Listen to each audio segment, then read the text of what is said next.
The portraits. There was a hunter in the woods who, after a long day hunting, was in the middle of an immense forest. It was getting dark, and having lost his bearings, he decided to head in one direction until he was clear of the increasingly oppressive foliage. After what seemed like hours, he came across a cabin in a small clearing. Realizing how dark it had grown, he decided to see if he could stay there for the night. He approached and found the door ajar. Nobody was inside. The hunter flopped down on the single bed, deciding to explain himself to the owner in the morning.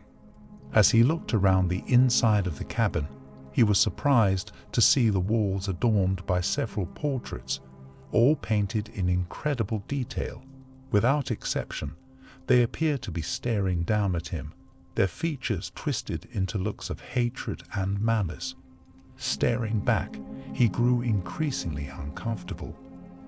Making a concerted effort to ignore the many hateful faces, he turned to face the wall, and exhausted, he fell into a restless sleep.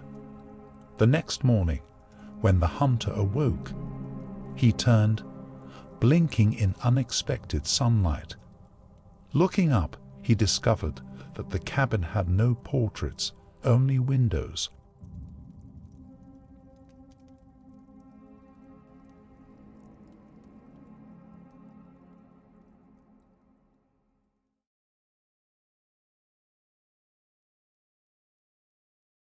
findagrave.com. One day I was screwing around at school, procrastinating around on some random project I was supposed to have finished. The site we used for research shows links for the classes we use when we go to the computers. One of the websites was called findagrave.com. I thought about it for a second, then clicked on it. But before I did, I felt uneasy. Like, why is this here? It's not like we were doing some ancestry project or anything. It made me odd. Made me think of all the bad things you hear about on the internet. Maybe I'm just odd. Maybe I'm just paranoid, right? The website was rather simple.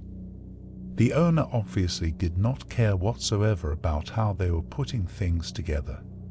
It was mostly a white page with many links strewn about. To the average person, it looked as though it was a site where you mistyped the URL. One of the many links laid out was "Search 87 million grave records." I felt a chill run down my spine. This was not right. I nudged my friend Sabrina to look at the site with me. She laughed a bit and logged onto it as well. We started to type in the names of dead people we know, and their biographies and photos actually showed up. Another odd thing is someone has gone around and taken photos of their graves.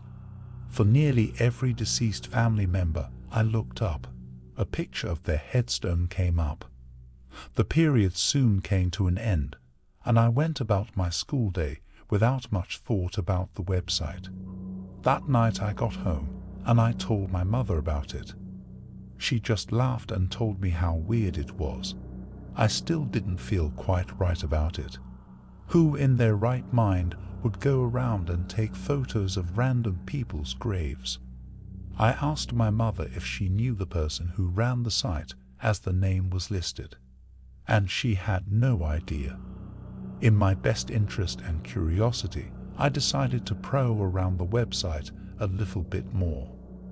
I started typing in the names of famous dead people such as Kurt Cobain. There was a feature on the site where you could leave virtual flowers on the grave, which was kinda thoughtful in my mind. But the entire concept of this is still unsettling. It was well into the night and all my internet friends had gone to sleep. But I had drank an entire 2 liters of Coke before beds, so I was wired and ready for the night. Awake and curious. Going through the site, I started typing in the names of alive celebrities to see if they had anyone of the same name that is dead. Then I started to type in the names of people I knew and myself. That was a bad mistake. I typed in my name with a grin spreading across my face, and I saw people with the same name. I don't know why I was so pleased by this, but I was. I clicked on all 4 of the results to see where they were from and what year they had passed. The more I kept looking at those 2 contributions, the more scared I grew.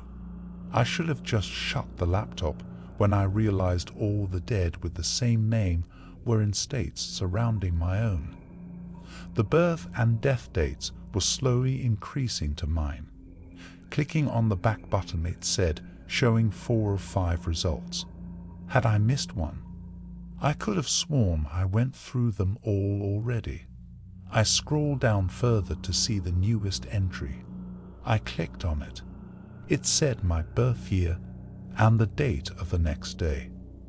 The photo included me and someone standing behind me at 11:59, just before midnight.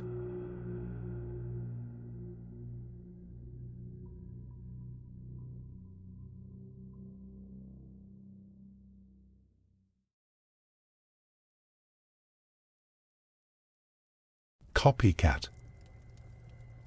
Frank Cassius wasn't bullied, nor abused.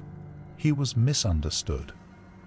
His father was a prestigious doctor, devoted to his work in the family's basement during the day and his well-needed slumber at night. His mother was a reputable lawyer, also engrossed with her work.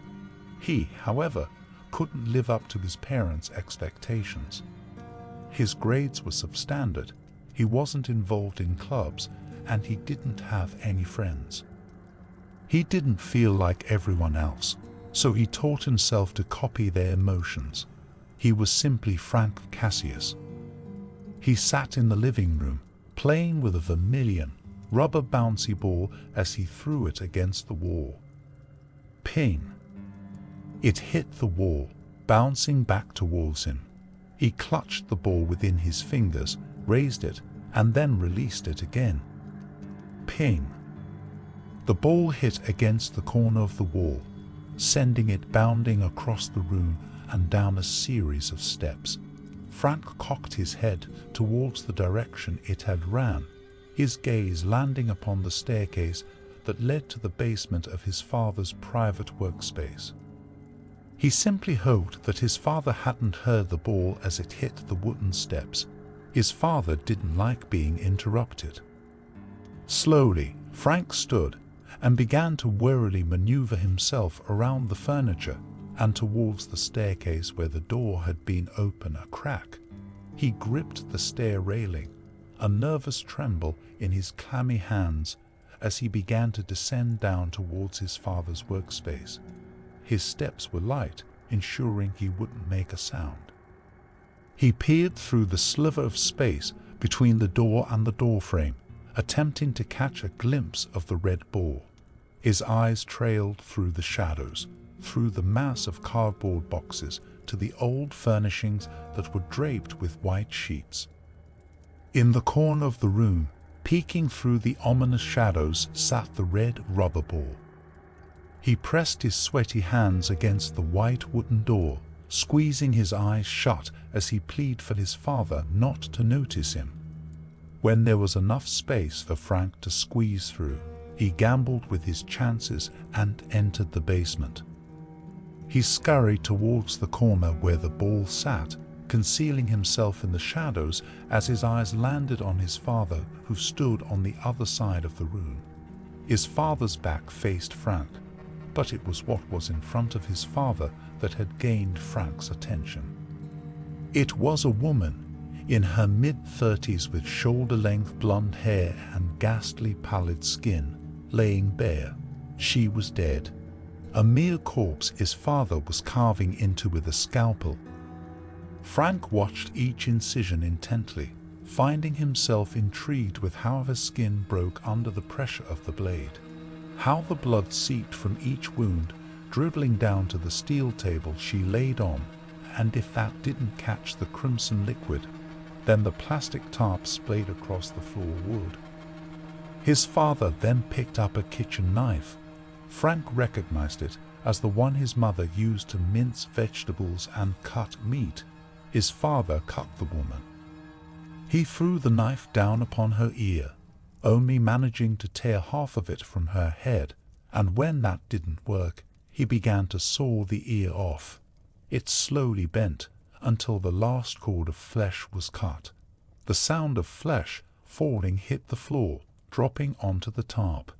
It painted the tarp with crimson, like a grubby toddler's artwork. His father cut her arms, removing small amounts of flesh before removing larger ones. Soon it evolved to removing limbs slowly and carefully. Each one fell to the floor, and when his father finally finished, he took a step back and admired his work. A mutilated woman, hardly even recognizable anymore. He grabbed 2 large garbage bags from the workbench beside him and began to place the remnants of the woman's body into them, all the while his young son watched. His father threw the bags into the corner of the room, making his way towards the sink that sat upon the wall, allowing Frank enough time to retreat back upstairs, where he would act as if he had witnessed nothing, but his interest had reached its peak, and he knew what he was going to do tonight. Tonight, he was going to do what his father had done. Tonight, he was going to build and destroy. Like father, like son.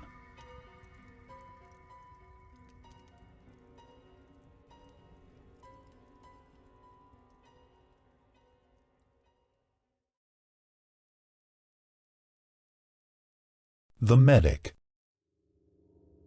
In the winter of 1944, with overtaxed supply lines in the Ardennes, a medic in the German army had completely run out of plasma, bandages and antiseptic. During one particularly bad round of mortar fire, his encampment was a bloodbath. Those who survived claimed to have heard, amidst the screams and barked commands of their lieutenant, someone cackling with almost girlish glee. The medic had made his rounds during the fire in almost complete darkness, as he had so many times before. But never had he been this short on supplies. No matter, he would do his duty. He had always prided himself on his resourcefulness. The bombardment moved to other ends of the line, and most men dropped off to sleep in the dark, still hours of the morning. New Year's Day, 1945. The men awoke at first light with screams. They discovered that their bandages were not typical bandages at all, but hunks and strips of human flesh. Several men had been given fresh blood transfusions, yet there had been no blood supplies available. Each treated man was almost completely covered, head to toe, with the maroon stain of blood.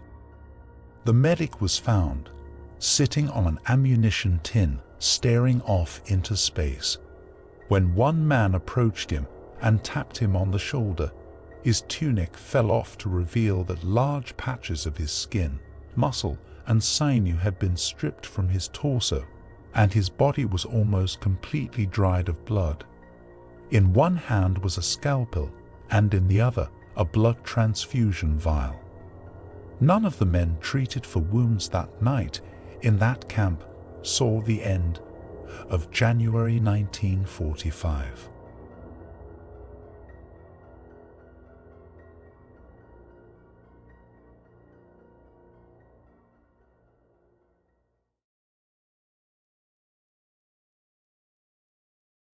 The thing at the window. I'm pretty freaked out. That thing has been there for almost a week. The figure in the window. It looks featureless, only the skin of a human. At first, I thought it was a prank, a doll or mannequin that some jerks put there to scare me. But I realized as I walked out of my house to pull it away, it wasn't there. I shrugged it off, thinking that someone had hidden it while I was walking through my door. But I went back in and looked out that same window, and it was looking in, staring at me. I walked around my house, yelling for whoever it was to come out, but no one was there. The thing is hairless and naked, and it didn't look like it actually had eyes or even a face at all. But its head is turned towards me when I enter the room. When I sit on my computer, I can feel its faceless hatred boring into my neck. But when I turn around, it's innocently turned in a different direction. Finally, on Thursday, I tried to open the window, but it's stuck. I think the thing's hands are keeping it down. But I got a good look at its face. Its eyes and mouth are behind the skin, pushing outward. It stared at me, smiling. I pulled back a fist and smashed it onto the glass, determined once and for all to get rid of the glaring monster. I know I'm strong enough.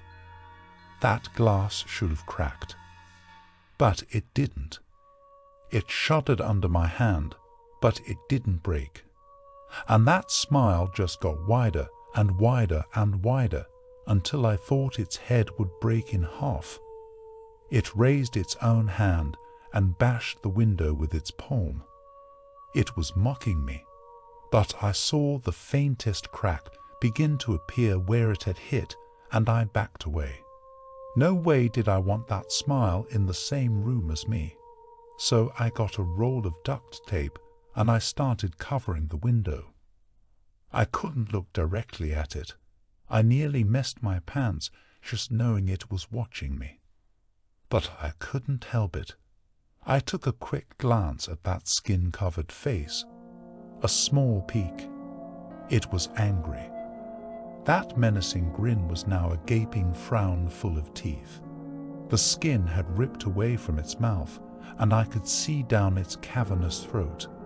A menacing rumble started to fill the house, and that hairline crack began to spread like splintering ice. I pulled down the duct tape. The rumble stopped, the split skin healed over, and it began to smile again. Now it's night, and the noise hasn't started again. There are no sounds, no rumble, no crackling glass. Everything's quiet now. But I can feel its claws gripping the back of my chair. I can hear its skin stretching as it smiles. It's watching me type.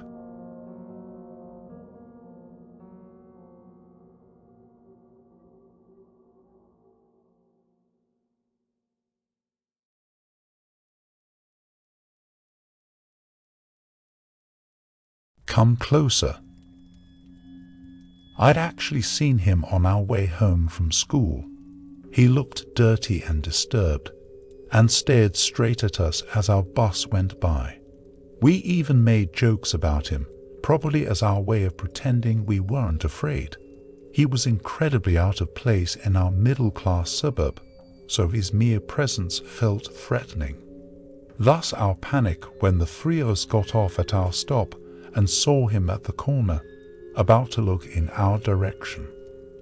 He was between us and our houses, and the bus had already pulled away, so we bolted for the bushes of a nearby yard. We weren't sure if he had seen us, but we peered through the leaves and saw him stalking our way, muttering randomly. Tim, my neighbor, insisted that he'd seen a large knife in the man's ragged clothing. Danny, a kid I hardly knew who had just moved into the neighborhood, insisted that he was imagining it, that Tim's glasses must have reflected the sun wrong or something. Still, we were terrified, and the sidewalk was going to bring him right by us. It was Tim that broke and ran first, keeping low. I followed, my heart pounding, as we dove into the darkness underneath the porch of the unfamiliar house we'd been hiding near. As we squeezed our bodies against the dirt, the grimy wood pressed into our backs, barely giving us enough room to breathe. From our hiding place, we could see the disturbed man turn into the yard in front of us and begin searching around, hitting the bushes and muttering angrily. I realized then that Danny wasn't with us, that I hadn't seen where he'd gone. Tim had lost his glasses back at the bushes, and he just huddled in the shadows next to me in near-blind terror. We stayed there in silence, waiting. Every so often, footsteps would creep across the wooden porch above us whenever I almost thought it was safe to come out. Tim almost sneezed once, but I covered his mouth and nose in stark fear. We waited there so long that the tone of the sunlight began to change.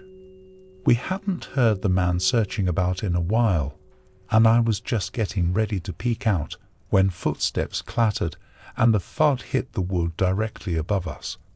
A split second later, Danny's face appeared in front of us upside down, and he looked at us through the lattice. A look of shock and surprise crossed his features at finally finding us.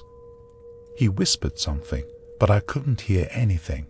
He seemed to be saying, "Come closer," so I figured the horrible man was still around and we had to be quiet, and I inched forward. Danny's features grew fearful, and he kept indicating something above us. Strangely, I still couldn't hear him. His eyes seemed to dim then, and I inched forward a little bit more. I froze for a moment in horror, then backed up. Tim mouthed to me. What did he say? And I just shook my head, completely in shock. Danny hadn't conveyed, "Come closer," he had mimed, "He's up there." The drifter was unknowingly sitting right above us, waiting, because he knew we had to be somewhere in that yard. There was nothing to do but wait in silence, trying not to scream. I was glad Tim had lost his glasses. I lay there as darkness descended, waiting in fixed terror and trying not to feel the glassy stare of Danny's severed head as it rested in the grass a foot away.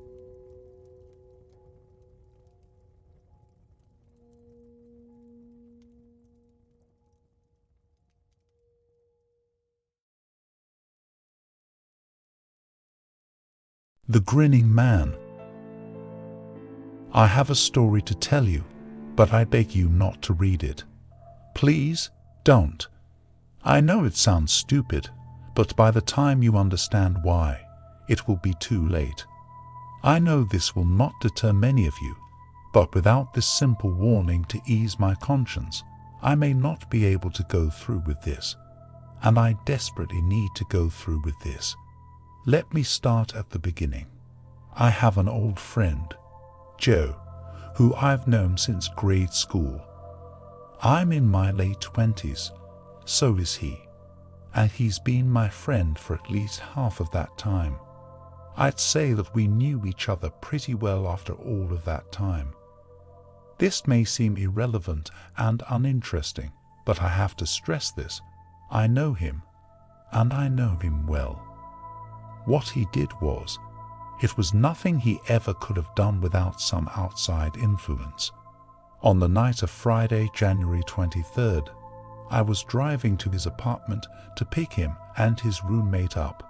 We made plans to go out, hit a couple of bars, and generally have a good start to the weekend. When I arrived, there were several police cars and ambulances outside the complex. I was, of course, curious, as I, like many people, rarely see such sights.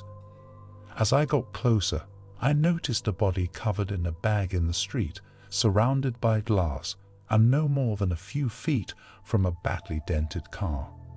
I'm rather horrified, concluding that someone was hit by a car and killed right outside the complex.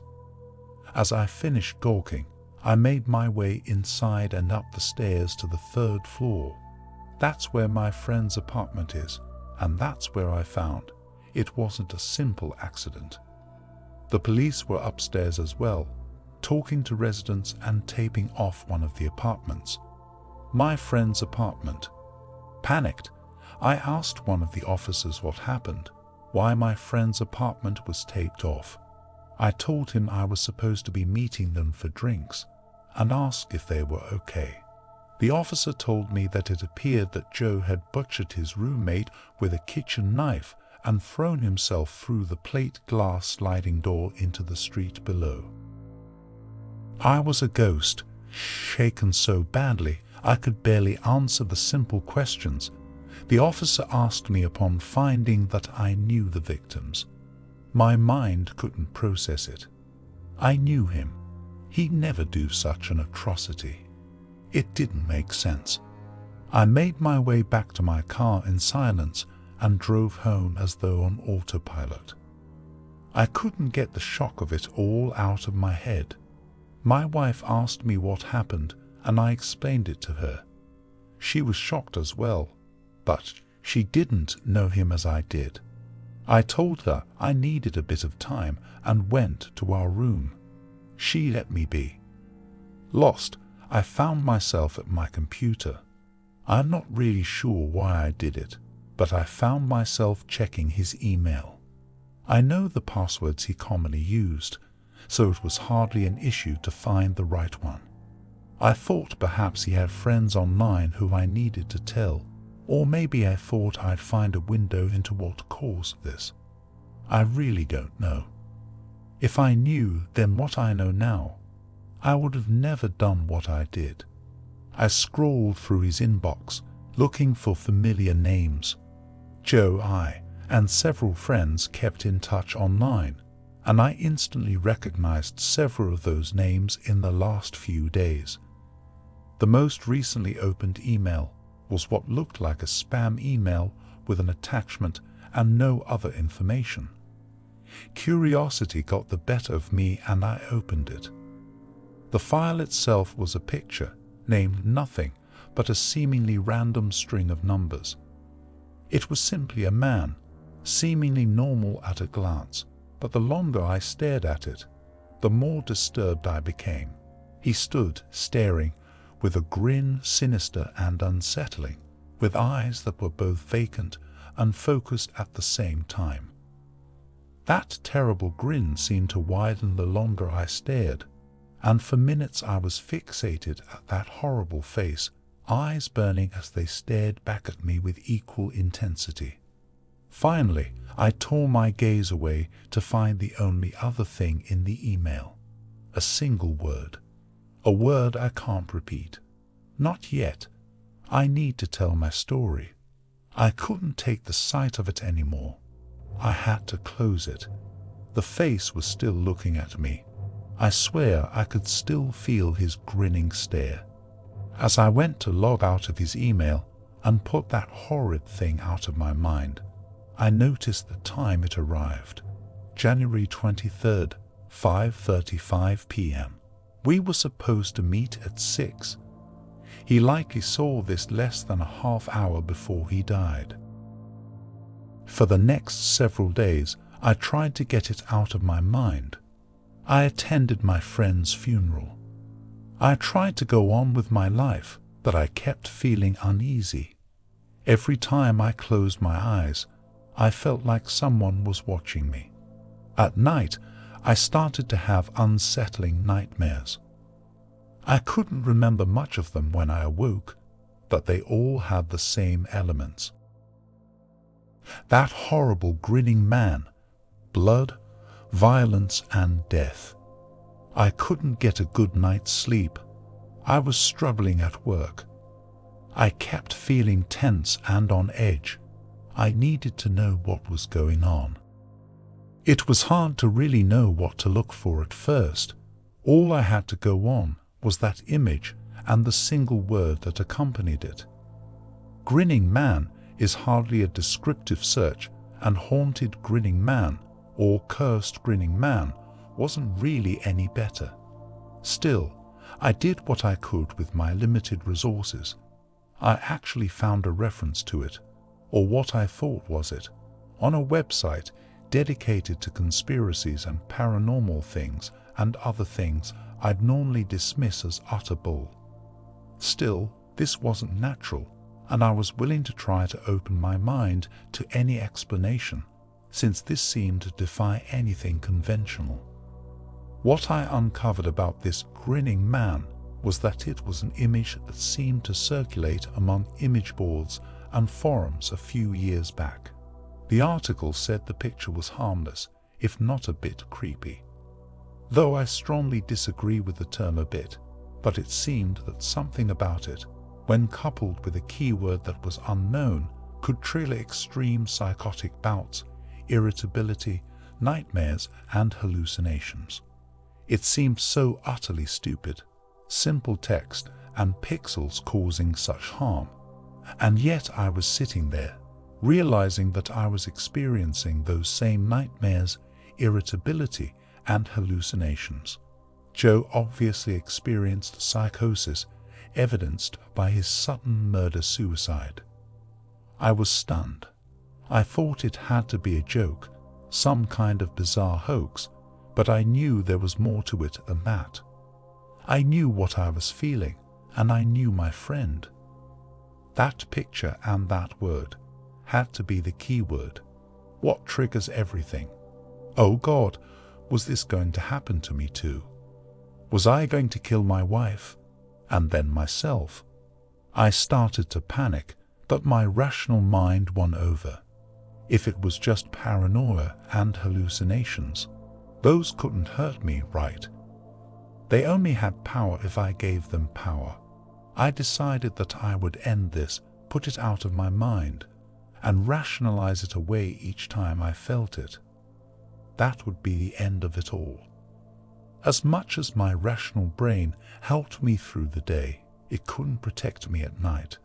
My dreams continued to degrade, ending in me waking in the middle of the night, cold sweats and heart pounding. I started taking sleeping pills, though I refused to tell my wife. I didn't want her to worry, though I knew she could tell something was wrong with me. The pills did nothing though. In fact, they seemed to make my dreams more vivid.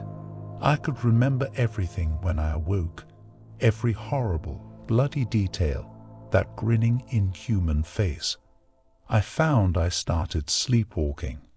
The first night I woke curled in the bathtub, then in the kitchen. 3 days later, with a knife in my hand and the bloody remains of our black lab at my feet. I can't even remember the next things that happened after that. I know I cleaned up our dog, hid him in a trash bag, and said he ran off in the night and got lost. I was terrified. I had no idea what to do. I tried to medicate myself heavily. I locked up all the knives in the house. My wife knew there was something terribly wrong, but I refused to say anything. I don't even know if I could at the time. The only thing I can still remember clearly was the dreams. I was irate and easily spooked at the littlest of things. I thought it had to just be my nerves from all of this and lack of sleep, but I remembered my friend and the website. I knew I was getting worse. The thing I remember most about the dreams, aside from that horrible grinning man, is the emotions. I felt each death that was inflicted in the dream like it was real. Like it was my own hand disemboweling my friends, my family, and random strangers against my own will. Like each death, each vision of terror he showed me was not just a vision, but my own work. Each horrible death in the dream made him grin a little wider. He wanted me to snap. He wanted me to become exactly what he was showing me.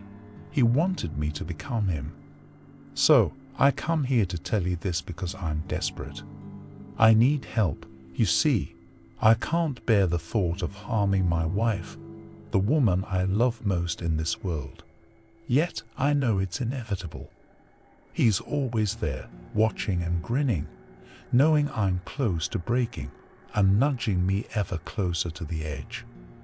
I know what he wants. I can't let him have that. I don't know any other way out. I'm reaching out to you in hopes that he'll leave me alone. Maybe if you, the careless reader who I warned away, will give him what he wants, he'll let me be. I have to try. I don't know what else to do. I'm so sorry. I hope you can forgive a man for acting in desperation.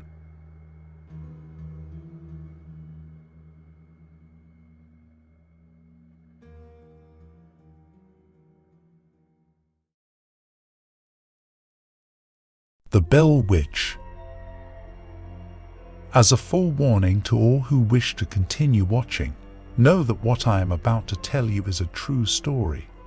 Denial will hold no comfort for you, and in this case, ignorance is probably bliss. In 1817, a man named John Bell purchased a large amount of farmland in Robertson County, Tennessee. Shortly after having moved onto the property, Bell shot a strange animal in his cornfield, described as having the head of a rabbit and the body of a dog. The occurrence baffled local doctors, as such a thing shouldn't even be possible. As time passed, the family began to hear gnawing, hacking, and knocking noises coming from outside the house. Eventually, the noises came inside, with no apparent source of the sounds. It wasn't long after that tremors began to shake the property, an event that again seemed impossible to men of science. After a while, faint whispers began to haunt the family, growing ever louder over time. They haunted the Bells and all visitors, scaring most people away before they even reached the house. After a while, John Bell decided he had had enough. He called in a priest to try to purify the land. This was a grave mistake. The spirit laughed at the holy man's petty attempts to stop it and turned violent. Tables and chairs were thrown at him, even as he held a crucifix and holy water. Could it be that God himself was powerless against this monster? The priest survived, but received 6 stitches and many broken bones. Whatever the priest had done seemed to enrage the dark presence.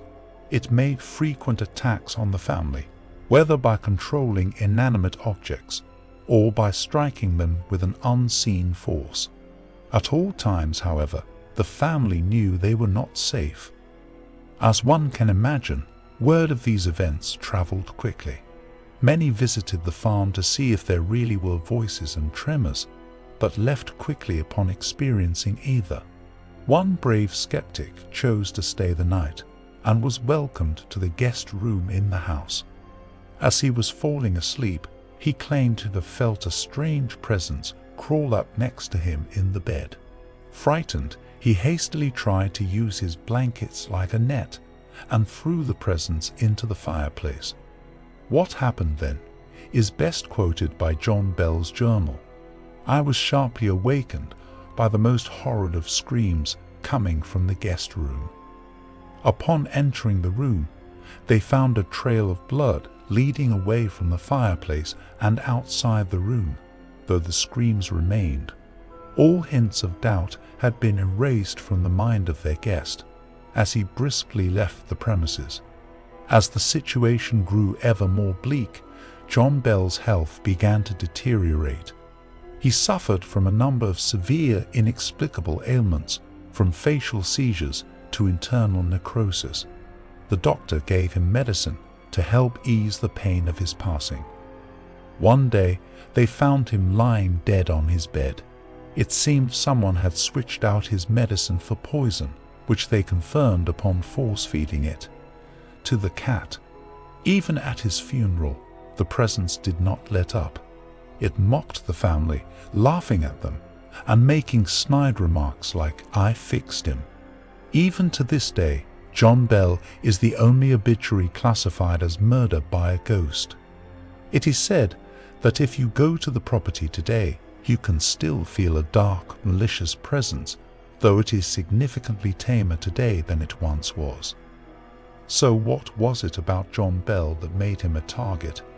He was a seemingly normal man, with a seemingly normal family, yet for some reason the presence haunted him to his death.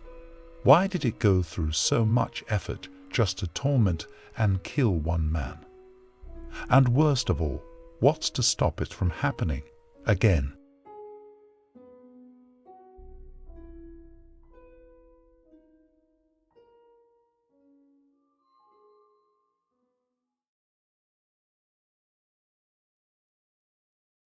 Mr. Angel.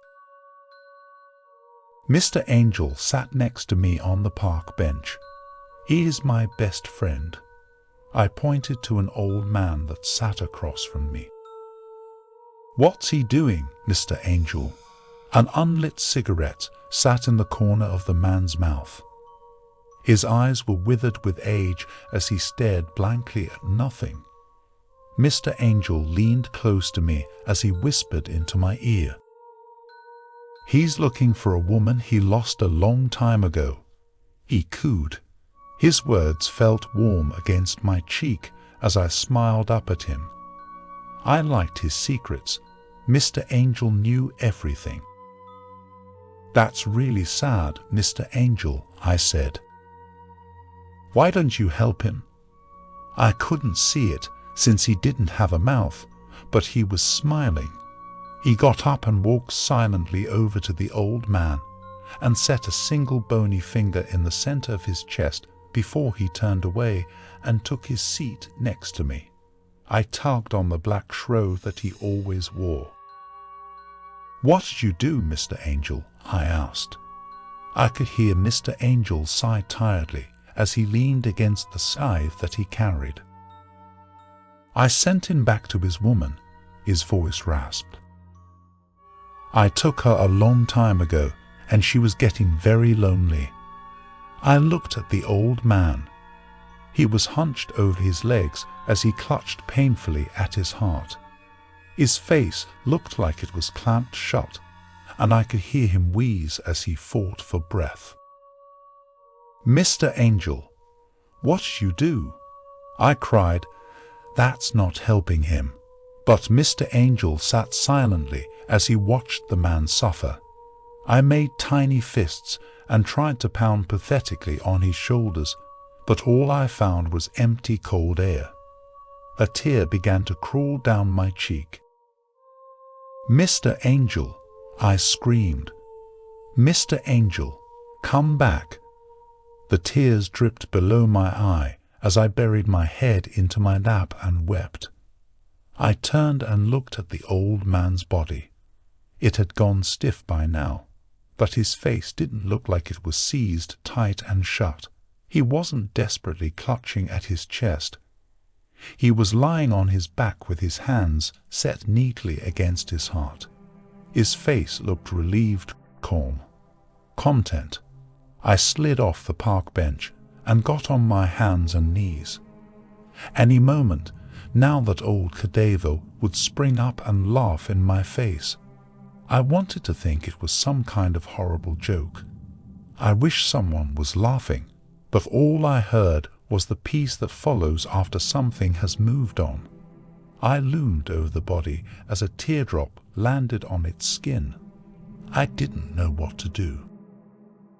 Please, I pleaded, get up. Please, get up. I shook his shoulder. Nothing. Get up. I rested my palm alongside the man's hands. Nothing. No heartbeat. The old man is where he should be now. I heard an old voice coo beside me. He's happy. His words whistled against my skin. I looked behind me. Mr. Angel was watching from the park bench.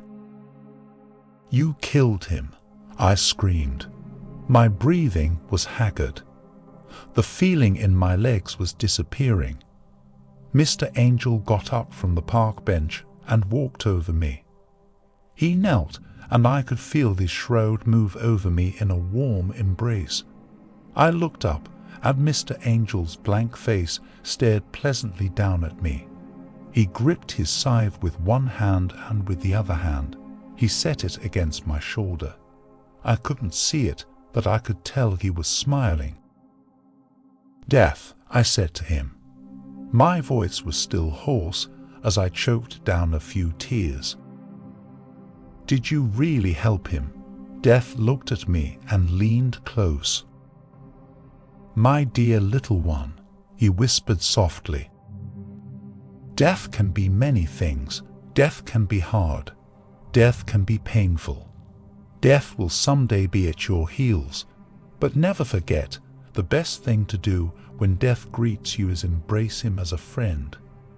He pulled me closer to him. I could feel his shroud slowly wrap around me. It felt warm and cozy. It was good to be close to death. "Now don't call me Death. I'm an angel, remember." I laughed at him and wiped a tear away. "Because you bring people to heaven, right?" He could only nod. "Mr. Angel," I said to him, "you're my best friend, right?" My breathing stopped. His smile was gone, and the shroud felt cold as it caressed my skin. "Yes," Death rasped. "I'm your best friend."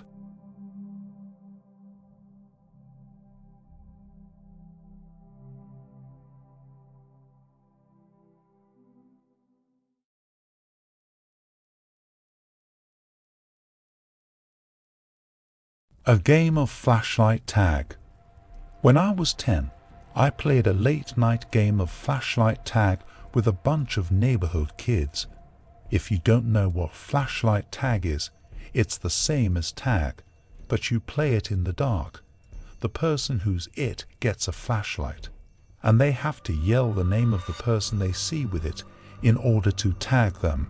It was really cloudy that night, and most people had their curtains drawn, so it was the perfect level of darkness for hiding in. The side of the street my house was on was skirted by a broad length of woods. That was basically the boundary for our side of the game. You could run through any yard, even go across the street and run through their yards, but you weren't allowed to hide in the woods because it was too difficult to find anyone in there, and it was very easy to trip over tree limbs or end up with poison oak. Of course, this rule was frequently and flagrantly ignored when people got too close to being caught. They duck off into the bushes for a few seconds, or run behind a group of trees to evade capture. I don't remember who was it at the time, but I was hiding in a backyard 2 houses down from my house. The family that lived there had a little playhouse for their daughter, a swing set and a doghouse, but no dog. I would periodically duck into the doghouse whenever I saw the flashlight's searching beam approaching.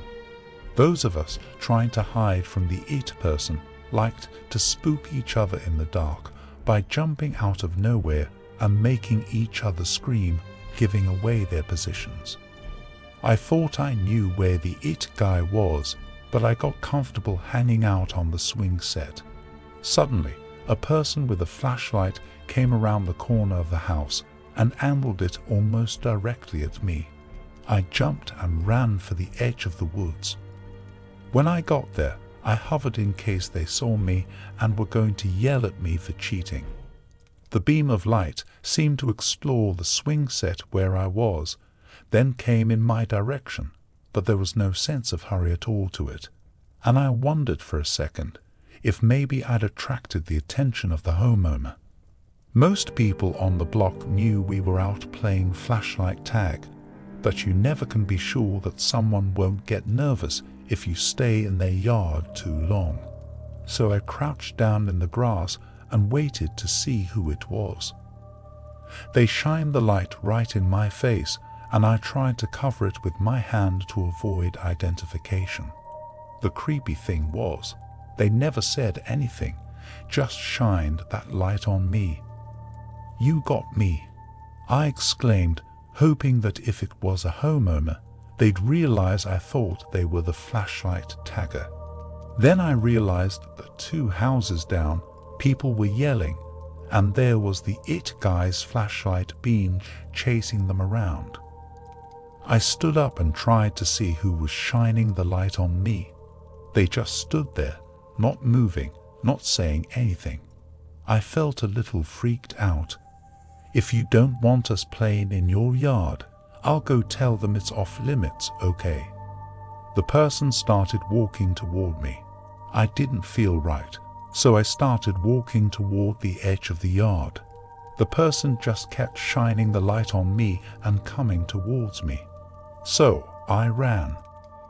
When I looked back, the person with the flashlight was running too, and they were an adult much bigger and much faster than me. I felt scared now, not sure why this person was chasing me. I was running toward where the other kids had been, but they were gone now. It just seemed to be me and the person with the flashlight. So I turned right and ducked into the woods. I dropped to the ground, shaking bushes and stuff to try to confuse the person, then shimmied under a ring of thick bushes and curled up. I could see the flashlight in the woods with me, looking around. I could hear the person's footsteps breaking sticks and crunching on pine needles. I didn't know what was going on, and I just wanted to get back to all the other kids. Eventually, the flashlight wandered deeper into the woods, and I crawled quietly as a mouse back to the edge of the trees, and then got up and ran toward the street. I was immediately caught by the person who was it, but I didn't care. He yelled loud that I was now it, and I tried to tell him that there was someone else with a flashlight wandering around in the woods, but he took off into the dark yelling about no tag backs. "Don't go in the woods," I yelled, but nobody responded. Of course, any who heard me would just assume I was talking about not cheating at the game, but I was sincerely worried about that person wandering around in them. Of course, now I had a flashlight of my own, so I thought I should go and see if I can find out who that was, just to make myself feel better. I went back behind the house I'd come from, and a bunch of laughing shadows scampered out of sight into neighboring yards. I ignored them and headed straight for the trees. I couldn't see any other light in there, so I thought maybe he went home. I didn't know if it was a man or a woman, but I didn't imagine any women trudging through the woods at night. So I went about playing the game again, albeit anxious because of the lingering thought that there was someone wandering in the woods who didn't seem to be playing the game with us. I ran across the street and chased people through the backyards there, but after a while I found the lots empty and realized that they must have gone back across the street. I ran back over and was exploring the Beach's backyard. Mrs. Beach had a line drawn with a bunch of drying sheets on it, and her daughter Charlotte liked to hide among the linens and stay close to home in case she got too scared of the dark. She was only a year younger than me. I thought I heard something at the tree line, so I went over and was waving the flashlight around into the woods.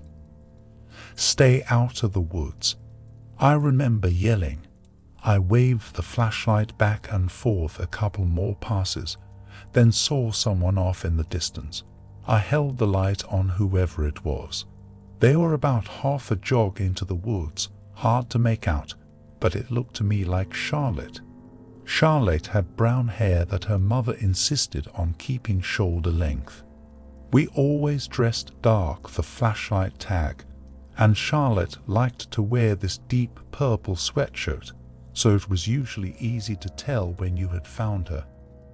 "Charlotte, I see you," I yelled. She just stood there.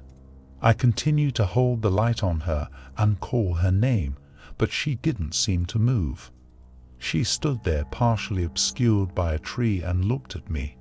The distance between us was enough that I couldn't see if she was blinking or not, but she had her head propped at an angle like she was looking around the trunk at me with her mouth hanging slightly open.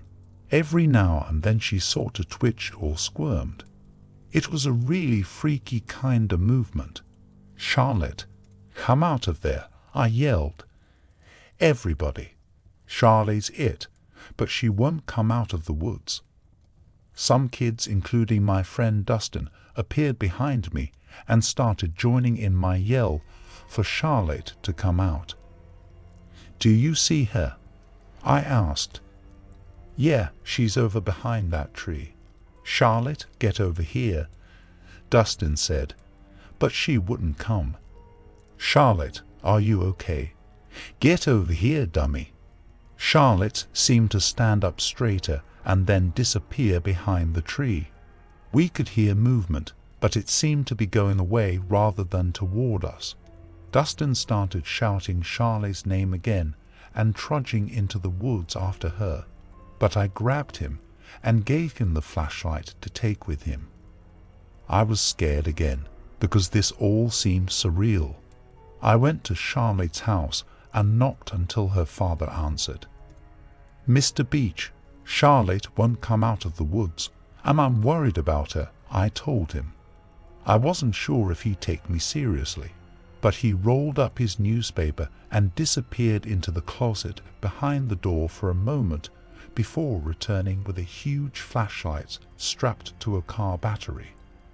"Show me where she is," he told me, so I led him to the woods and pointed to where I'd seen her. "She was right there," I said, "by a tree, but she wouldn't come out, and she was acting like she was sick or something." A bunch of the other kids kept calling Charlotte, Charlotte, and I could see Dustin's flashlight beam moving around through the trees. Mr. Beach went in after him. They explored the woods for a good 15 to 20 minutes, and Mr. Beach started getting really angry. We could hear him yelling very loudly for Charlotte, threatening her with all sorts of punishments if she didn't get her hide back in the backyard that instant.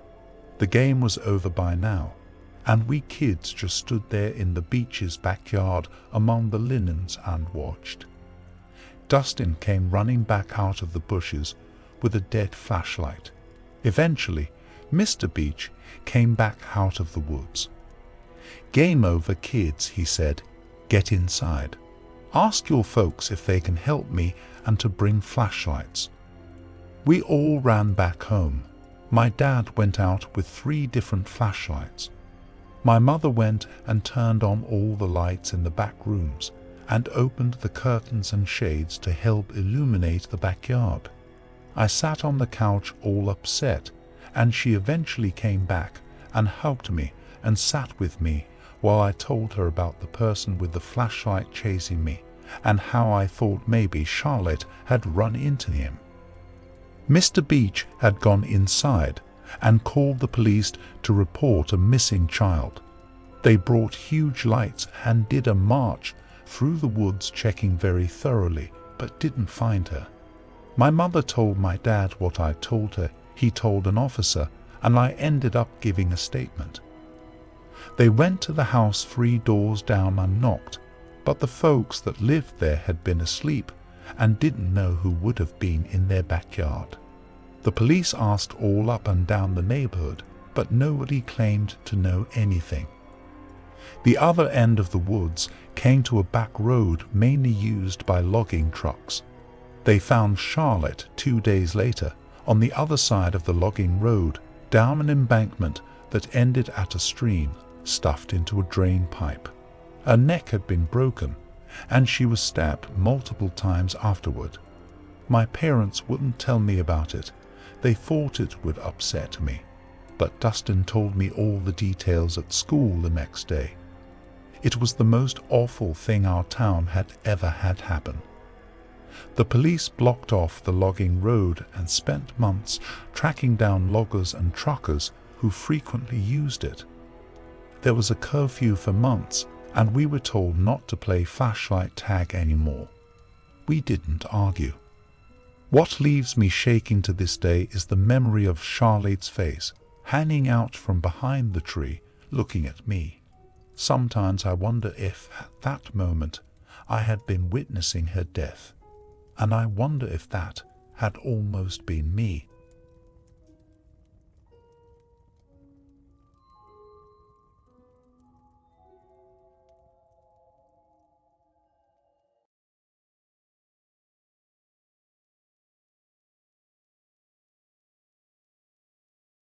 The eighth man.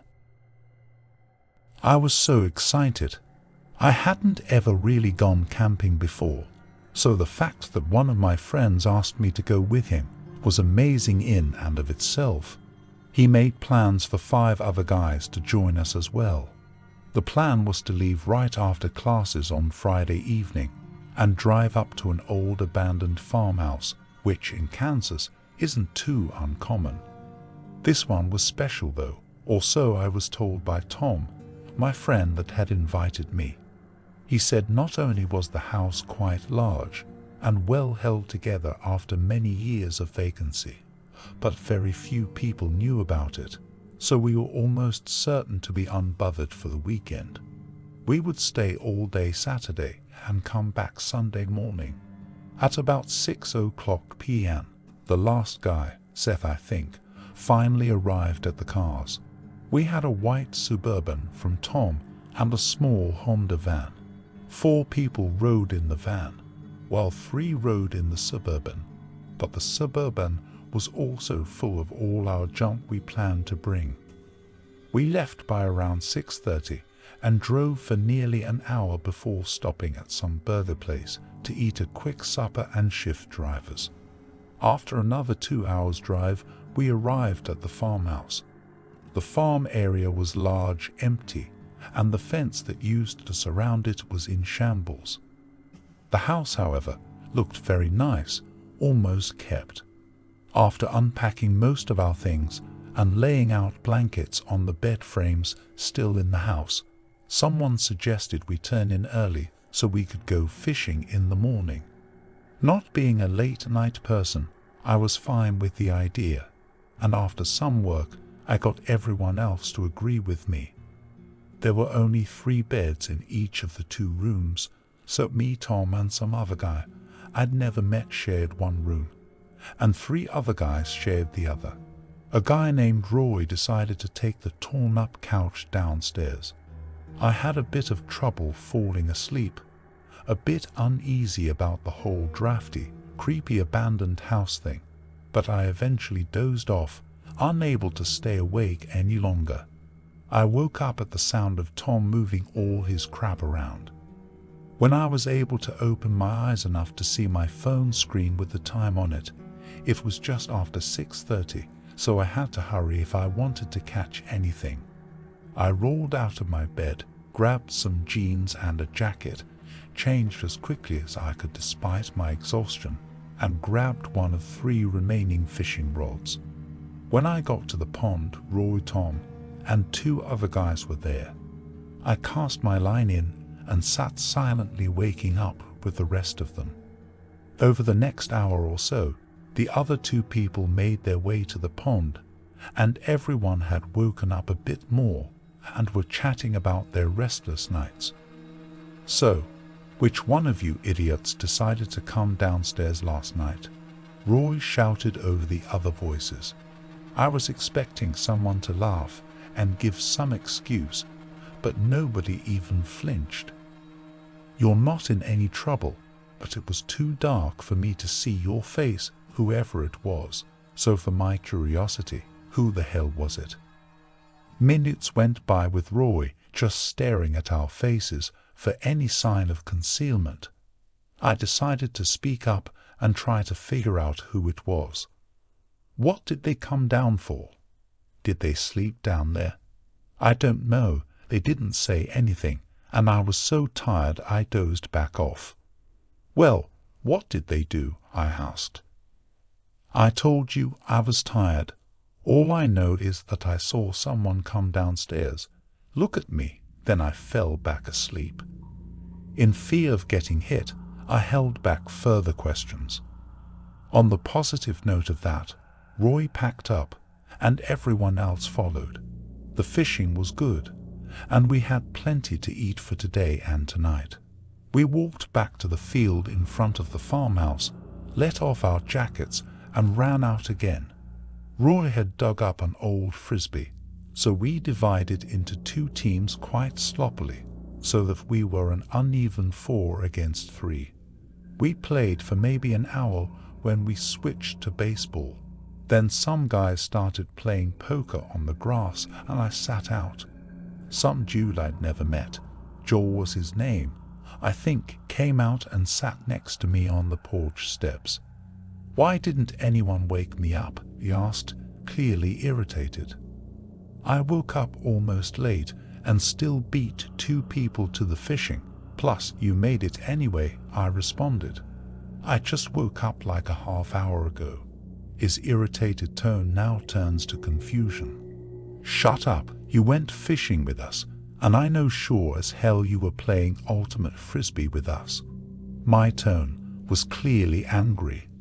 "I'm telling you, I just woke up. I didn't even know you played frisbee." "Well, there were 7 people fishing and the teams were 4 on." I stopped dead in my own words. "Did you ever go downstairs earlier last night?" I quickly asked. "No, I was out as soon as I hit the bed. I've been up late the last."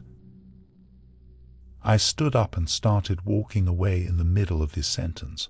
I counted the people around the yard. 1, 2, 3, 4, 5, 6. Myself is 7. Out of the corner of my eye, I saw a faint shadow near the tree line, but when I turned, the figure had walked off. Wasting no time, I jogged to Roy. "I need to talk to you," trying not to alarm the rest with my news. "Okay, speak." Again, wanting to waste no time, I spat out, "I think there's someone else on this farm." He turned to look me dead in the eyes. He shot up from his seat on the grass and dragged me to the Honda van. "And what are you basing this on?" he questioned. "Think about it. Someone came downstairs last night, and everyone says it isn't them. So, they could all be lying for some reason. I just talked to Joey. He just woke up." "You idiot. There were 7 people fishing." He stopped abruptly. And after a long silence, he continued, "There was a face I didn't recognize in that group." He scoffed, while staring at nothing. Without a second hesitation, he climbed into the back of the Honda and emerged again seconds later with a pistol in his hand. "What the hell? Why do you have that?" "I was afraid this would happen. They're probably thieves, so we need to be careful. Let everyone know what you told me and keep a sharp eye out. They could be dangerous." I walked back and made the announcement and counted heads again. We had 7 people right now. Good 7 people. With the sun setting and cold setting in, Roy and a friend of his built a fire in a stone pit that was already built. After cooking some fish and everyone munching silently, Roy grabbed me and led me to the van again. He handed me a 6-pack of beer and carried another in his hands. I've never drunk much, so after a few sips I was done. With the remaining people, they were at various levels of drunkenness. When Joel suggested capture the flag, I headed off to the Suburban to grab the flashlights, and when I got back everyone had lined up. Handing off 1 flashlight to each person, I ran out before the last person. I ran back to the cars and searched for the last one. I know I brought 7. After being unable to find it and concluding that I had lost it, I walked back to the group. Now, I noticed everyone had a flashlight. Confused, I looked at the guy that was without one when I left, and I asked him where he got it. Some dude handed it to me. He drunkenly responded. "Who? Where did they go?" I had a sense of real urgency in my voice. He handed it to me and then ran to the forest. His eyes lit up when he realized what he had said. I told him to keep quiet and stay calm, But before I knew it, we were playing the game and not even searching for the extra person anyway. It wasn't but a few hours before people began picking off one by one to go to bed, and I was next to last to turn in. I didn't even change clothes. I just walked into the room and flopped down on my bed, and before I knew it, I was dead asleep. I have no idea what time it was when I woke up to some drop hitting my face. Gazing at the ceiling, I'd noticed a fine leak, and of course it was pouring rain outside. I turned to cover up the side of my head, but when I did, I noticed the bedroom door open. There was someone standing there in the doorframe, as if they were walking in and shutting the door behind them, but froze mid-motion. "Who's there?" I shouted it loudly enough to make sure my roommates heard. It maybe lingered for 2 seconds before it bolted. I heard thumping on the stairs, then the front door swinging open.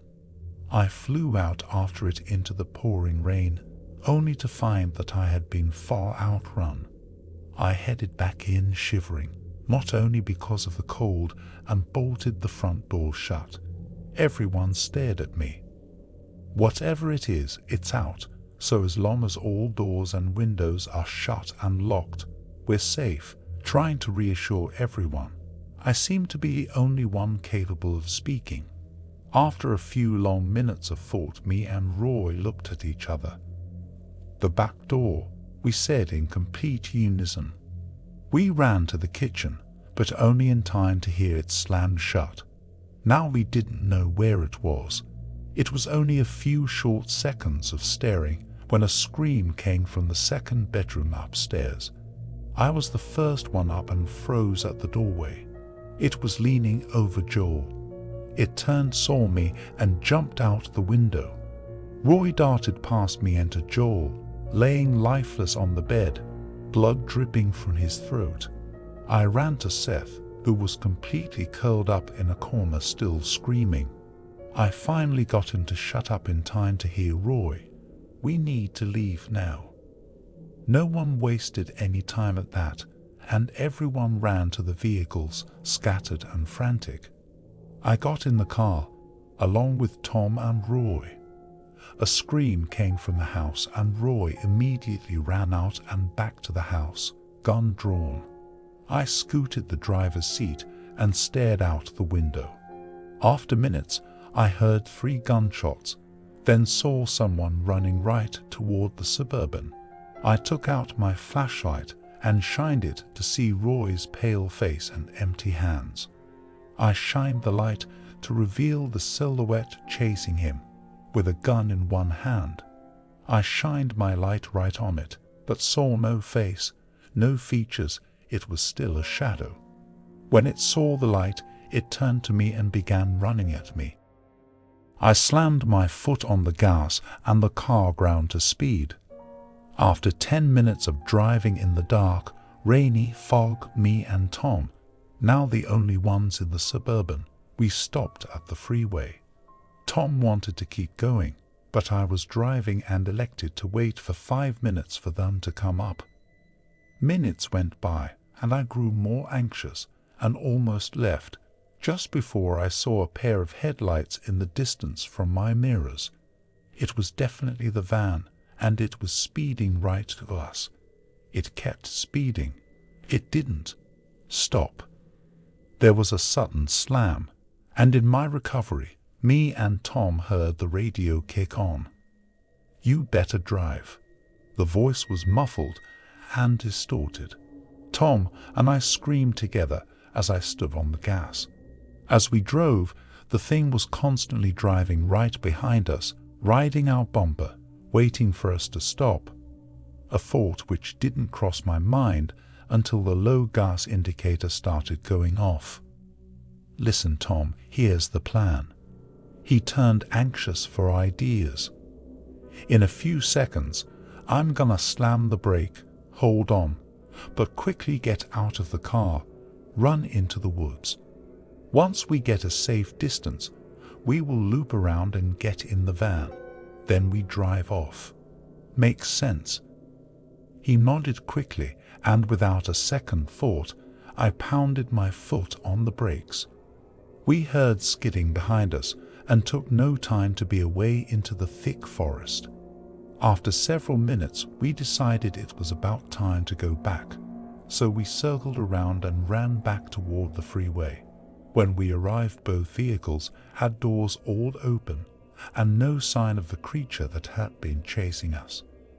We got in the van, shut the doors, and began driving fast away from that horrible place.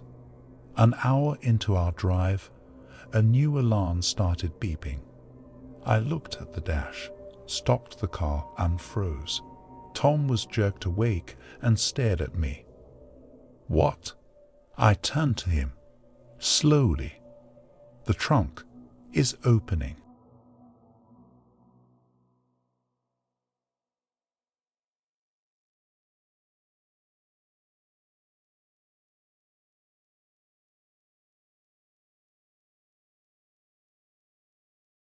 Persuaded. It's been 2 weeks since this whole thing started. It all started with a tanker accident.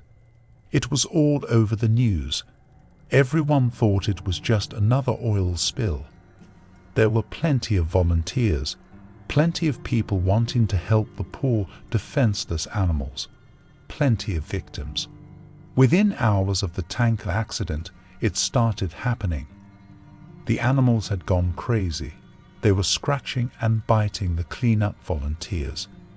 They said that it was an adverse effect on whatever was in that tanker. Rescue workers were still trying to get the crew out of the ship. They could hear screaming inside. There were screams to open the doors, but that's when it all went to hell, as soon as they cut the door out.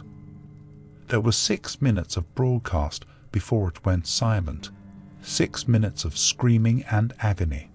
The ship crew attacked the rescue workers like wild baboons. They were breaking bones and tearing flesh. The people on the shore weren't faring any better. Those that had been attacked by animals were attacking everyone else. It was worse than any war zone report. It was sheer brutality, and yet the broadcast still went on for 6 minutes. There were 6 minutes, and then blank faces. Nobody could explain what was happening. They tried to continue with the regular news, the economy, the weather, and a cute human interest story, but they couldn't make us unsee what we saw. I tried to continue with my regular existence, but every time I switched on the news or walked by a newsstand, it was there, this big mystery. They had some explanations. It was an infection, or maybe brain parasites, but it didn't matter. It wasn't the infection we were afraid of. It was them. 4 days after the initial report, a state of emergency was raised, and yet we've all seen this before. It's in every zombie movie ever. People didn't know who to trust. People were stockpiling food and weapons. Some tried to flee, but it seems every zombie movie was right. They didn't make it. 3 days later, they arrived in my town. I expected moans, shuffling corpses, and dismemberment, but that's where the movies lied. They ran through the streets, screaming. I remember running to my front door as fast as I could, locking, barricading, and doing anything to make sure it would stay shut. And then I headed for the window. I was on the 2nd story, and I could see the carnage. They were unstoppable. They were aware. A group of them made their way through a building across the street. They jumped straight through plate glass windows. Even the shards slicing through them made no difference. They just kept coming. My barricade wasn't going to hold. I rushed around my flat, grabbing supplies and jamming them into the most secure room of the flat. I went back for one last look across the street, and I wish I hadn't. In a 2nd story window, my face met one of theirs. They knew where I was. I quickly dashed into the room and locked the door. I don't have any kind of panic room or a secure basement, so the safest place I could think of was my bathroom. There were no windows and only one door. It had a lock. I had filled my sink and bathtub full of water so I could stay for a while. I sat there in the dark room with the distant screams in my ears. I began to feel like I may have overreacted. It had been 2 hours with no sign of them. It actually got quieter and I thought they had moved on. Maybe I could leave the room and get to the kitchen. I could grab some more food to wait it out. A crash came from the front door. There was the sound of someone running full force into the door and knocking down the barrier behind it. There were a couple more crashes before I knew they were inside. There were rapid footsteps moving around the flat, a couple of screams, and then a bang on the wall beside me. My eyes were open to their widest, even in the pitch-black darkness of the room. There was another bang, and then another. They knew I was there, and they knew I was scared. This was the zombie nightmare I had been expecting from the start. I had nowhere to run. There was only so much time before they would break in. I sat with my back to the door, hoping my extra weight would make it harder for them to get in. Then it got worse. "Why don't you open the door?" There was a voice on the opposite side of the door. There were no screams or moans, just a quiet, whispery voice. And then more of them. "We've come for you. You'll be happier if you open the door. It's not so bad." The whispery voices became a cacophony of noise, trying to persuade me, to break me, to fool me. I had heard that the moaning of zombies would drive people insane, but this was worse, a siren call. I sat in the darkness and hoped and prayed that they'd get bored. But they don't get bored and they don't leave. I managed to use the mirror to peek under the door, only to be greeted by horrible unblinking eyes, blood-smeared faces, screams, and more horrible whispers. That was 2 days ago. I don't know what to do anymore. Maybe it won't be so bad.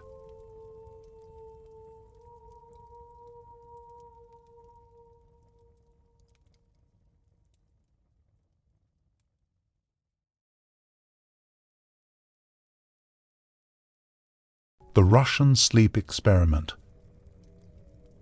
Russian researchers in the late 1940s kept 5 people awake for 15 days using an experimental gas-based stimulant. They were kept in a sealed environment to carefully monitor their oxygen intake so the gas didn't kill them, since it was toxic in high concentrations. Before closed-circuit cameras, they had only microphones and 5-inch thick glass porthole-sized windows in the chamber to monitor them. The chamber was stocked with books, cots to sleep on, but no bedding, running water and toilet, and enough dried food to last all 5 for over a month. The test subjects were political prisoners, deemed enemies of the state during World War II. Everything was fine for the first 5 days. The subjects hardly complained, having been promised, falsely, that they would be freed if they submitted to the test, and did not sleep for 30 days. Their conversations and activities were monitored, and it was noted that they continued to talk about increasingly traumatic incidents in their past, and the general tone of their conversations took on a darker aspect after the 4-day mark. After 5 days, they started to complain about the circumstances and events that led them to where they were and started to demonstrate severe paranoia. They stopped talking to each other and began alternately whispering to the microphones and one-way mirrored portholes. Oddly, they all seemed to think they could win the trust of the experimenters by turning over their colleagues, the other subjects in captivity with them. At first, the researchers suspected this was an effect of the gas itself. After 9 days, the first of them started screaming. He ran the length of the chamber repeatedly yelling at the top of his lungs for 3 hours straight. He continued attempting to scream, but was only able to produce occasional squeaks. The researchers postulated that he had physically torn his vocal cords. The most surprising thing about this behavior is how the other captives reacted to it, or rather didn't react to it. They continued whispering to the microphones until the second of the captives started to scream. The two non-screaming captives took the books apart, smeared page after page with their own feces, and pasted them calmly over the glass portholes. The screaming promptly stopped. So did the whispering to the microphones. After 3 more days passed, the researchers checked the microphones hourly to ensure they were working, since they thought it impossible that no sound could come with 5 people inside. The oxygen consumption in the chamber indicated that all 5 must still be alive. In fact, it was the amount of oxygen 5 people would consume at a very heavy level of strenuous exercise. On the morning of the 14th day, the researchers did something they said they would not do to get a reaction from the captives. They used the intercom inside the chamber, hoping to provoke any response from the captives they were afraid were either dead or vegetables. They announced, "We are opening the chamber to test the microphones. Step away from the door and lie flat on the floor, or you will be shot. Compliance will earn one of you your immediate freedom." To their surprise, they heard a single phrase in a calm voice response, "We no longer want to be freed." Debate broke out among the researchers and the military forces funding the research. Unable to provoke any more response using the intercom, it was finally decided to open the chamber at midnight on the 15th day. The chamber was flushed of the stimulant gas and filled with fresh air, and immediately voices from the microphones began to object. 3 different voices began begging, as if pleading for the life of loved ones, to turn the gas back on. The chamber was opened and soldiers were sent in to retrieve the test subjects. They began to scream louder than ever, and so did the soldiers when they saw what was inside. 4 of the 5 subjects were still alive, although no one could rightly call the state that any of them in life. The food rations past day 5 had not been so much as touched. There were chunks of meat from the dead test subjects' thighs and chest stuffed into the drain in the center of the chamber, blocking the drain and allowing 4 inches of water to accumulate on the floor. Precisely how much of the water on the floor was actually blood was never determined. All 4 surviving test subjects also had large portions of muscle and skin torn away from their bodies. The destruction of flesh and exposed bone on their fingertips indicated that the wounds were inflicted by hand, not with teeth as the researchers initially thought. A closer examination of the position and angles of the wounds indicated that most, if not all of them, were self-inflicted. The abdominal organs below the ribcage of all 4 test subjects had been removed, while the heart, lungs, and diaphragm remained in place. The skin and most of the muscles attached to the ribs had been ripped off, exposing the lungs through the ribcage. All the blood vessels and organs remained intact. They had just been taken out and laid on the floor, fanning out around the eviscerated but still living bodies of the subjects. The digestive tract of all 4 could be seen to be working, digesting food. It quickly became apparent that what they were digesting was their own flesh that they had ripped off and eaten over the course of days. Most of the soldiers were Russian special operatives at the facility, but still many refused to return to the chamber to remove the test subjects. They continued to scream to be left in the chamber and alternately begged and demanded that the gas be turned back on, lest they fall asleep. To everyone's surprise, the test subjects put up a fierce fight in the process of being removed from the chamber. One of the Russian soldiers died from having his throat ripped out. Another was gravely injured by having his testicles ripped off and an artery in his leg severed by one of the subject's teeth. Another 5 of the soldiers lost their lives if you count the ones that committed suicide in the weeks following the incident. In the struggle, one of the 4 living subjects had his spleen ruptured and he bled out almost immediately. The medical researchers attempted to sedate him, but this proved impossible. He was injected with more than 10 times the human dose of a morphine derivative and still fought like a cornered animal, breaking the ribs and arm of one doctor. When his heart was seen to beat for a full 2 minutes after he had bled out to the point there was more air in his vascular system than blood. Even after it stopped, he continued to scream and flail for another 3 minutes, struggling to attack anyone in reach and just repeating the word "more" over and over, weaker and weaker, until he finally fell silent. The surviving 3 test subjects were heavily restrained and moved to a medical facility, the 2 with intact vocal cords continuously begging for the gas, demanding to be kept awake. The most injured of the 3 were taken to the only surgical operating room that the facility had. In the process of preparing the subject to have his organs placed back within his body, it was found that he was effectively immune to the sedative they had given him to prepare him for the surgery. He fought furiously against his restraints when the anesthetic gas was brought out to put him under. He managed to tear most of the way through a 4-inch wide leather strap on one wrist, even through the weight of a 200-pound soldier holding that wrist as well. It took only a little more anesthetic than normal to put him under, and the instant his eyelids fluttered and closed, his heart stopped. In the autopsy of the test subject that died on the operating table, it was found that his blood had triple the normal level of oxygen. His muscles that were still attached to his skeleton were badly torn, and he had broken 9 bones in his struggle to not be subdued.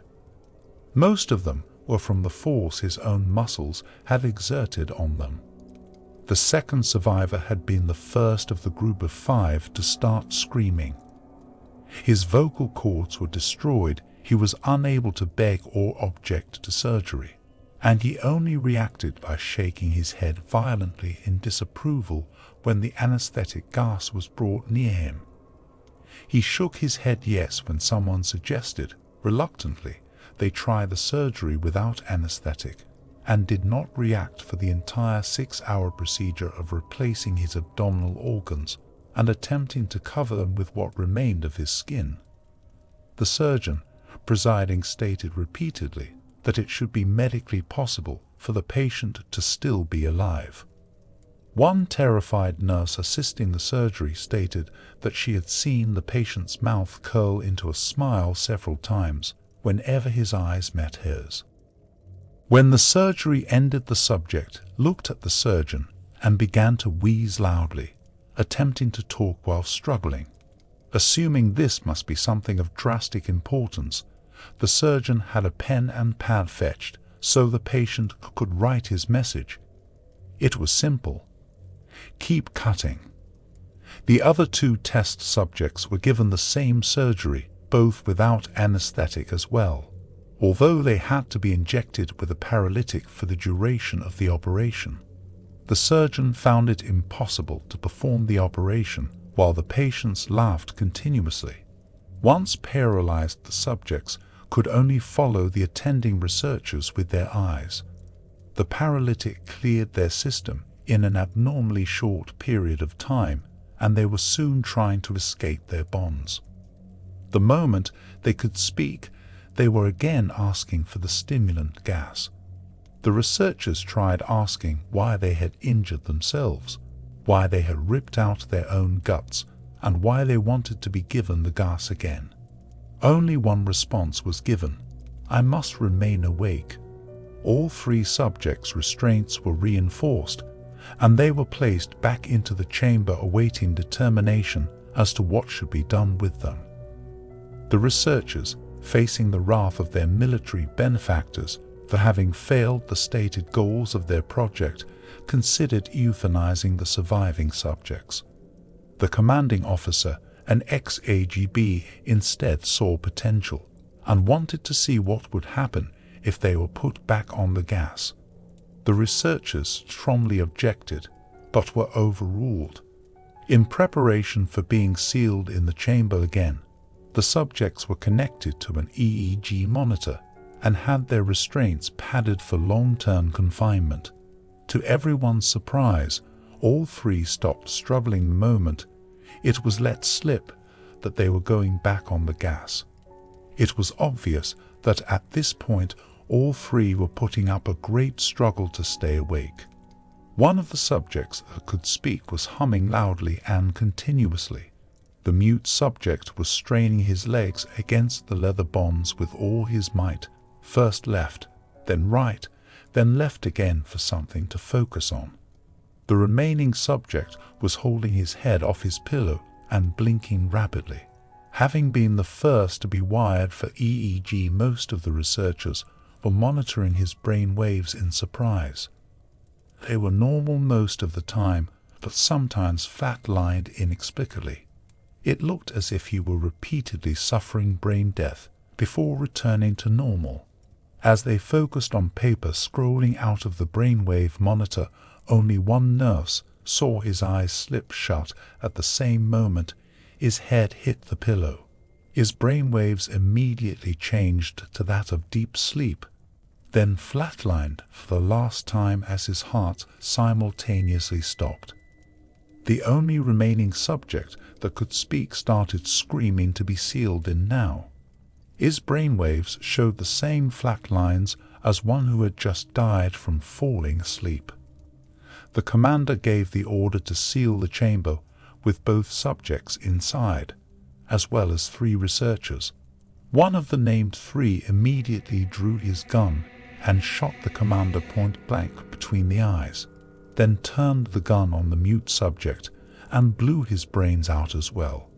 He pointed his gun at the remaining subject, still restrained to a bed, as the remaining members of the medical and research team fled the room.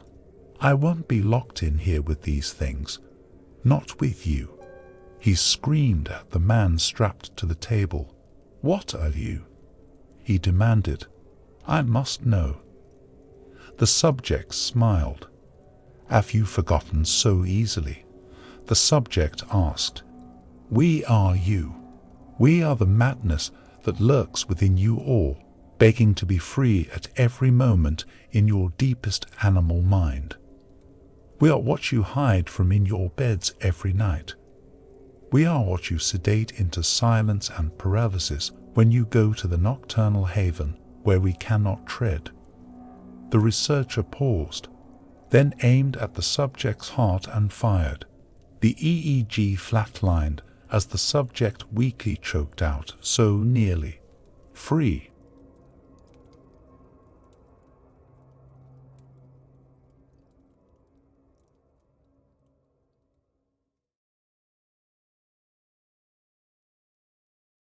Rabbits in the creek. I'm writing this because my family won't talk about it anymore. I'm the only one who can't seem to forget. I was raised on the outskirts of Preston, a small town in southern Idaho with a population of around 5,000. My more immediate community was an isolated, dead-end dirt road called Bear Creek. Less than 20 families lived on Bear Creek.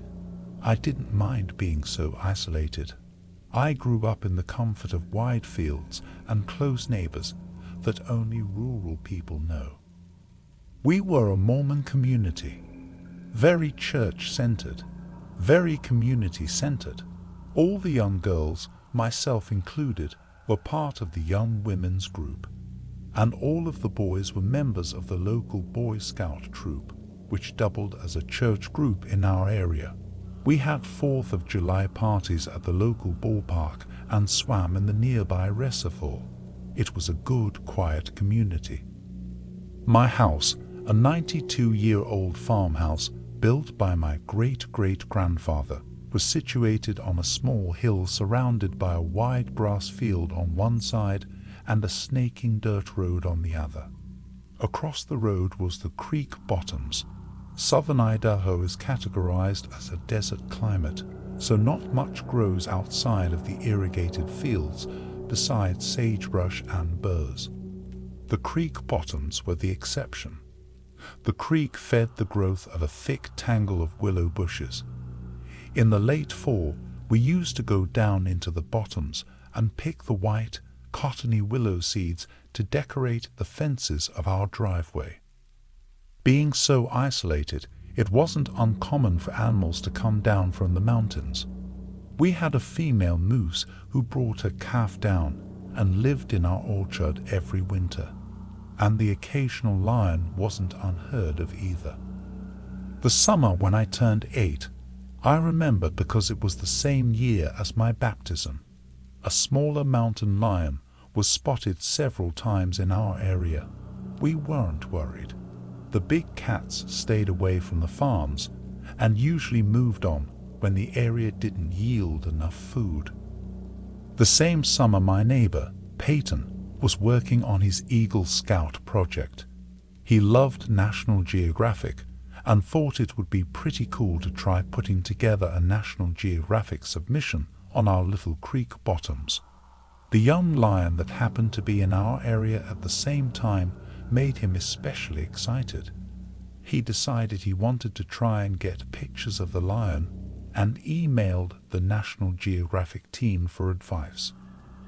They recommended setting up an automatic camera that takes shots every couple of seconds in an area the lion was known to visit. They also recommended setting some kind of bait so the lion was more likely to come by.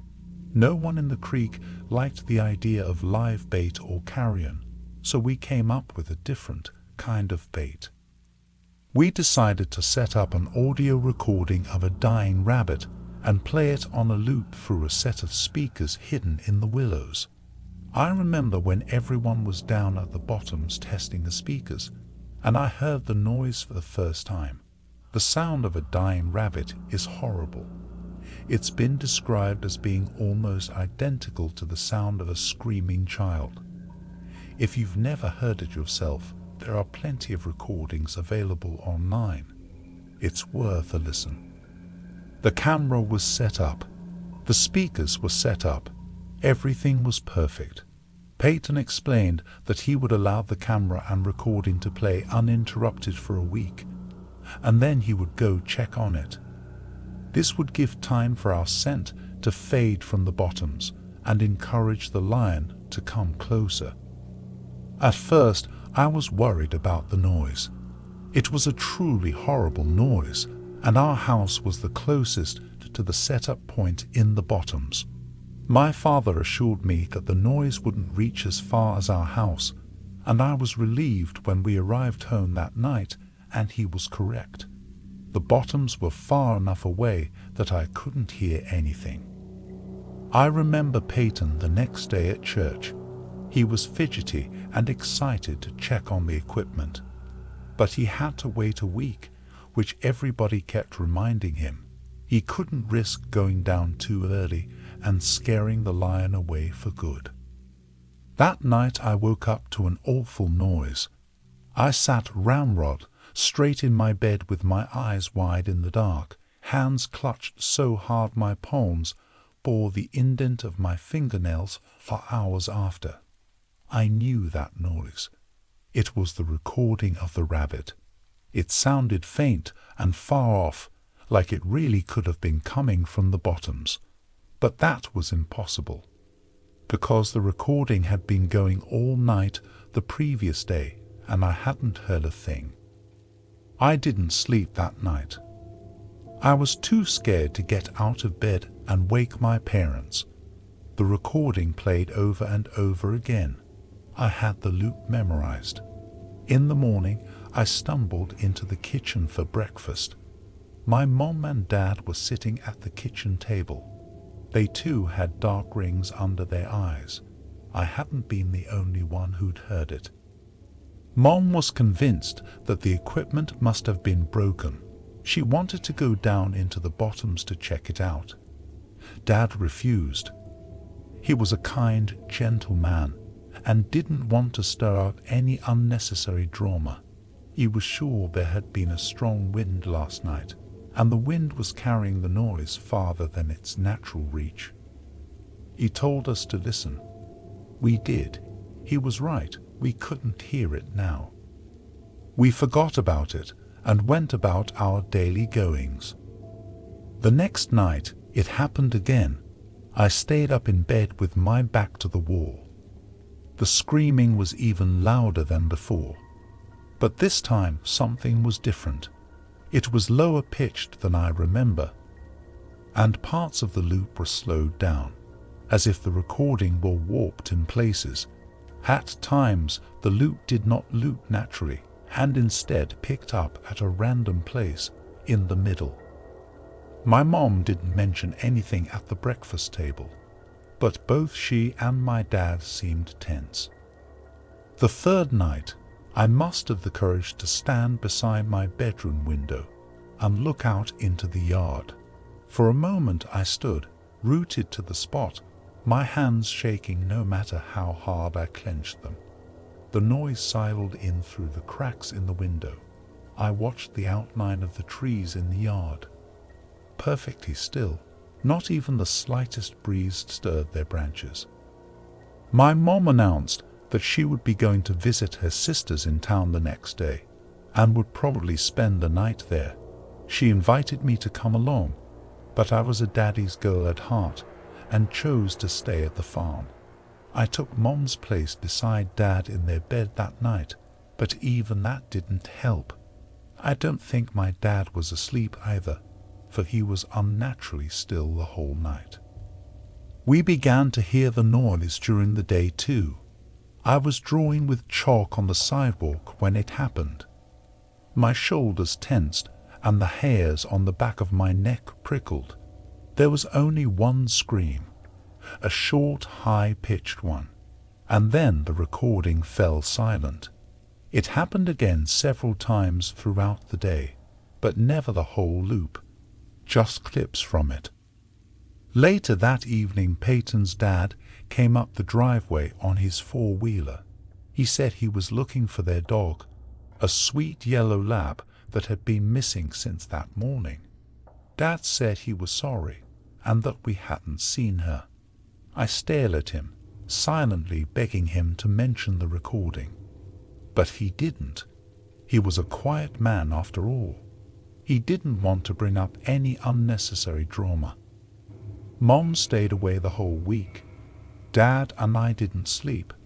By Saturday, the screaming could be heard constantly, though it seemed to have deviated from the familiar loop entirely. I didn't recognize any of it. Sometimes the screams were thin and long, other times they were hardly more than growls. Once, while my dad had been heating up meatloaf for lunch, the noise rose into such a rancorous din that he dropped the plate and it shattered. I pressed my hands over my ears where I sat at the table and squeezed my eyes shut, but it didn't help. The noise forced its way in through the cracks of my fingers and pinched my throat and rattled in my ribcage. The din lasted for a whole minute, then fell silent. Dad was shaking. That was the last we heard of the noise that day.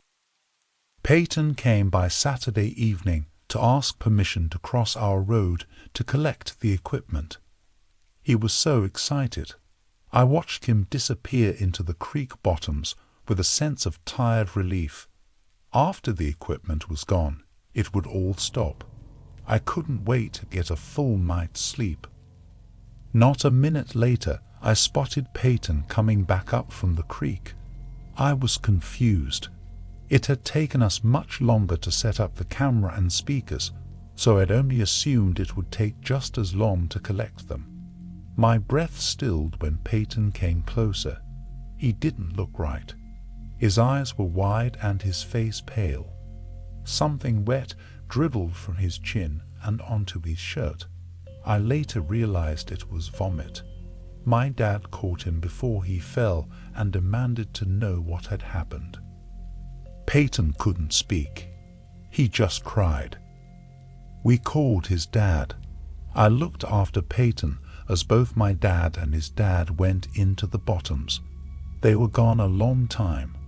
When they returned, their faces were grim, and they smelled funny.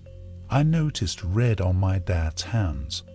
I asked what was wrong, but they brushed right past me and immediately called the police. Nobody would tell me what had happened. I sat on the couch as a blur of neighbors and police officers swirled around me.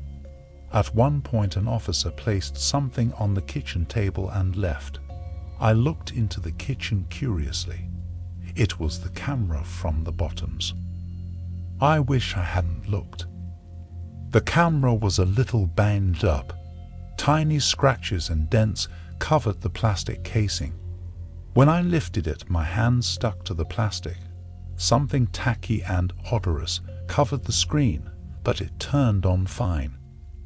The first set of photos were normal. Just the willows cast green in the glow of the night setting. As I continued to click through them, they quickly became strange. At one point, the camera angle changed, as if the camera had been knocked from its post. Grass now obscured most of the frame. Flecks of red appeared on the lens and remained for the rest of the sets. One photo made me pause. There was a figure in this one, or half of a figure, as most of the upper torso hadn't made it into the frame. I thought it could be human, but it didn't look like it should be standing upright. Its legs were twisted like an animal, and it seemed to be having difficulty supporting itself in an upright position. Beside the legs, a long thin arm hung. Whatever it was must have been stooped over, for its fingertips hung below its crooked knees. The next set was different. It was as if the camera had been picked up and was now being held. The first photo was of the bottoms at night. The next startled me. I had to look closely before deciding what it was. A rabbit had been laid in the bushes, but its ears and most of its scalp had been peeled away. The next was of the same rabbit, but a thin dark hand was holding it up against the sky. Its limp body hung like something from a nightmare. In the following photos, more rabbits joined the one, each with their ears and scalp removed. Then a cat, then more cats, then a dog, the yellow lab, then the lion. The following photo was of 7 rabbits, 3 cats, 1 dog, and the lion, all laid out in a row facing the same way. Their arms and legs had been arranged as if they were marching, like some parade. All of their scalps had been removed and tiny white glints of their skulls could be seen. The last photo was overly bright, like the photo had been taken too close with the flash on. An eye dominated the frame, but it was yellow and crusty, and had a bar pupil like a horse. In the bottom corner, the edge of a mouth could be seen. No lips, just teeth, sharp and little, with wide gaps of red gum between them. I wish I hadn't looked. I heard my dad talking to the police outside. They said the speakers had malfunctioned. The recording had only played the first night.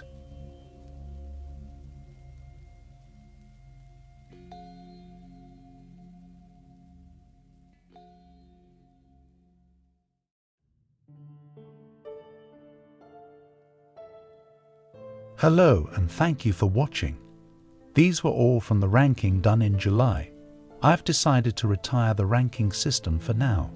It may come back in the future or if requested when sending in a story, but for now, we let it rest.